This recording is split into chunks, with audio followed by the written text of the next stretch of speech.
Hi everyone, welcome to Cheltenham Chart 11. A lot to go through today, and we'll have to talk about my Ante-post book, even though I'd rather not. So what did we see this week?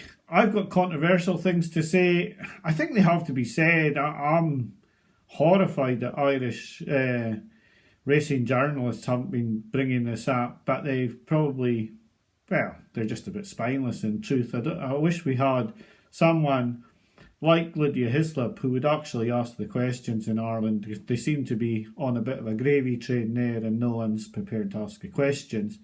But they're quite happy to question the British handicapper about when he puts a couple of pounds on their horses, but they're not prepared to say anything about non-triers, especially from big yards, and the non-reporting injuries, etc. So we'll get on to that after, but we'll get on to the racing first. And on Monday, Dame de Company made a huge journey to Ayr to run in a novice chase, which she won. She made one mistake at the last in the first circuit, and I was really impressed with her jumping, and impressed enough to rashly put a bet up for the mare's chase, which we'll talk about later. But I was impressed, very impressed with her performance. I sort of don't know where she's going to go from now. I had a clear picture in my mind, but it's not the picture that Connections seem to have. Next up on Wednesday was Galley Hill, a horse I was quite excited to see. I have to say that although he won, he's got a lot of improvement to make in his hurdling and in his, well, probably in his fitness as well, because if he was fit and this is as good as he is over 2 miles, then he's not really going to take a hand in the Supreme or the Ballymore for my money. He was good, but I think this is a staying chaser rather than anything else. Allard ran at Haydock on Saturday. Like I said in the first, on his debut, I wasn't impressed with his jumping, and now he's fallen in this race, even though he jumped okay until he fell. I mean, it wasn't at the business end of the race that he fell, or he was tired or anything like that. It was only halfway down the back, and for me, he's not a chaser. They'll persist, I'm sure, with chasing, but I think they're missing a trick by not going back over hurdles where he's got a half decent mark. And I would definitely have Allard as a hurdler if it was mine. I made the videos with Gary Sivs and Andrew Blair White. It was really good to get their views, and you know, these lads are really, really shrewd, as are most people that put up racing videos. And there are lots, and there are newer guys coming in with only 30 subscribers at the moment who are very, very good as well. So take a look at all the racing videos, because there are a lot of good ones. And Gary put up Royal Pagal for the National Hunt Chase in the videos we made. And he stated something funny. He said that he thought the horse could beat Monkfish, which me and Andrew were sort of horrified. But I don't know what Andrew thinks now, but I'm not so horrified anymore. I thought he was really good here, and I wouldn't put them off a tilt at the Gold Cup. It's a poor Gold Cup. I know this wasn't the best of races, but he's made them look stupid. And his last run at Haydock was a strong race. It was stronger than people thought, and he made a mockery of that race, and he's gone up 16 pounds and he's made a mockery of this race. The ceiling, I don't know where it is with this horse. I would give it a go if he was my horse. I would go for the Gold Cup. I mean, I'm talking about me as a one person. I'd go for the Gold Cup, but Rich Ritchie's won loads of races. Does he really need to win a National Hunt Chase? But will he rock the boat against Willie Mullins and go against Album Photo? That's debatable. I would say he may not. Tritonic made a good debut over hurdles. I'd like to see him again before I make too much judgment. I thought Jerry's box run Ascot was a bit debatable. I think he could be a handicap project. It was a bit eye-catching, his run. The Clarence House, what to make of that? I don't really know. I'm not a big fan of First Flow. There will be others thinking he's the top British horse for the Champion Chase. He may well be. I can't get out of my mind the poor jumps at Wetherby, and I don't know. I just never take it to this horse. I was disappointed that he could beat Little Oak, which doesn't say much for last season's champion chase. Waiting patiently, just a nearly horse, just can't seem to get over the line in one of these big ones. The Ryanair, I'm sure, would be the next target for him, but is he going to come third or fourth again? Defi, where do you go with this horse after this run? Third disappointing run in a row, only slightly better than the last twice. This is becoming worrying with Defi now, and I'm sure Philip Hobbs and his staff are completely baffled by what's going on, how he's going well at home. They seemed happy with him, and he's run another poor race. As for First Flow, if you're a fan of the horse, then you know you've got to go in on him, and he's doing you proud. He's just not a horse I've taken to, and I'll be extremely disappointed if Chacun Pour Soi can't beat First Flow at the festival. So that's about the week that was. I was hoping that Gentleman's Game would run today at Thurles, but the meeting's been off, so maybe that'll be on later this week.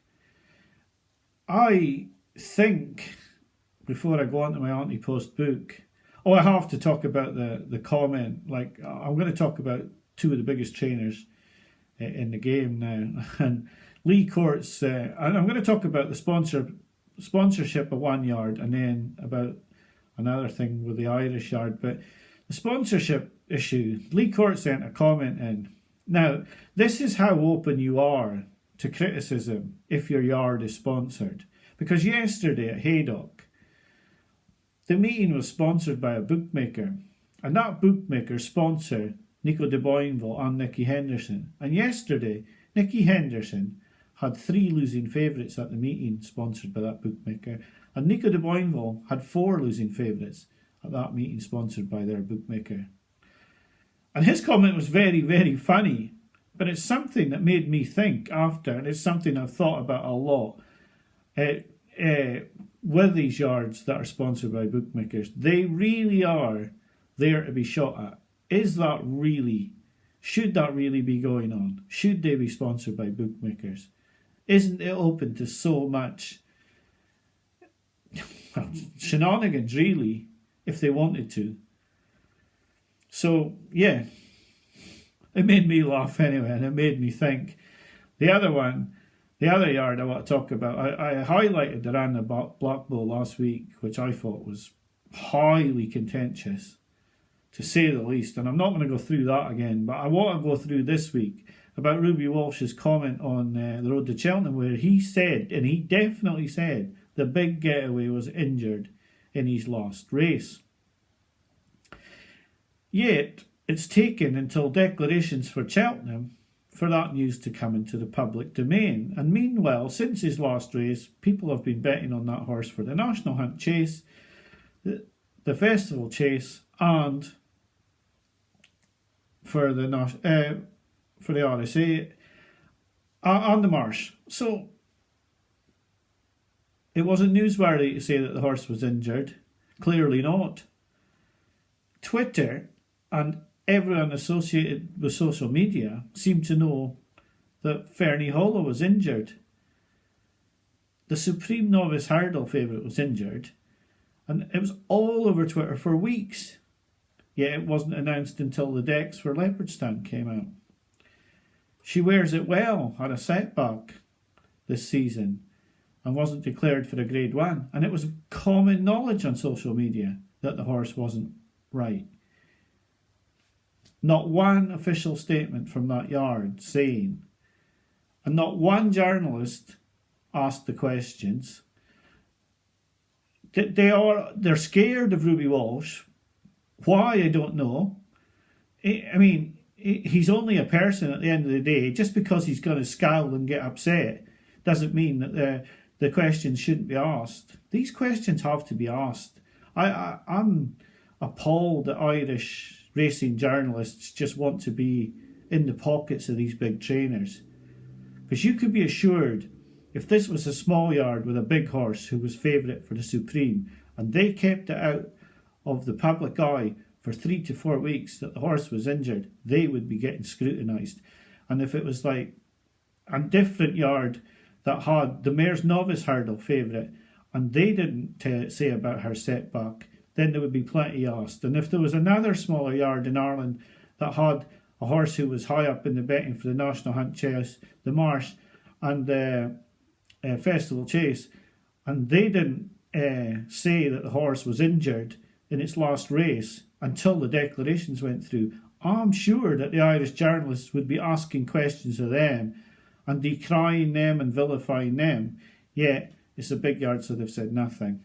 Now, this is just a golf caddie asking questions, and I think they need asked. And why aren't they asked? Because the gravy train riders don't want to ask the questions. They want to stay on their gravy train. They want to be in with these big yards. They want their jollies round the yard. They want their stable tours. They've not got the guts to ask these questions because it's easier not to ask them. So I wish we had Olivia Hislop there, because I'm damn sure Nicky wouldn't have got away with this in England. Anyway, will you rant for you before I go? Oh, the Ante-post book. I nearly forgot. Tried to sneak away with it. Kilcruit has his chance in the bumper. He's not been out since. Hopefully he'll come out and run well. But the challengers are mounting up to him. Sir Gerhard looked brilliant on his last appearance.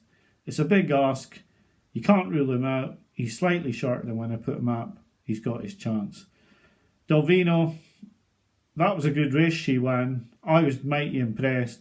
Her second performance, she'd be lucky if she could win down the beach where I live. She was that bad. And they've said they're not going to Cheltenham, and like I said, she couldn't win down the beach where I stay, running like that anyway. So, not looking good with that. Dickie Diver, I don't know if maybe keeping the handicap mark below 145, trying to go for the Kim Muir might be the gig for this horse, because taking on Royal Pagaille doesn't look like an appetizer to me. So I don't think he's good enough for the RSA, so it's either Ultima or Kim Muir for me, and that means keeping the handicap mark. Damn the Company, I haven't given up, but I just didn't like the way Ruby Walsh talked up Ellie May a little bit last Thursday on the road to Cheltenham. I think she might be the JP horse for the mares, but I still think Damn the Company's got a right good chance even against her. I would not put them off going to this race even after only one chase start. I mean, they could get one more start into her, and she could go here and she'd have a right good chance for me. Why not go in with two chances? So not written it off, but disappointed that about what they've said. And Gentleman's Game, yeah, he's a long shot. He's a good horse. I'd rather the retained rider was changed to Miss Blackmore rather than Mr. Power, but we can hope, and it'll all depend on who and what other runners are in the race, although he's the retained rider at the moment and would probably get the ride.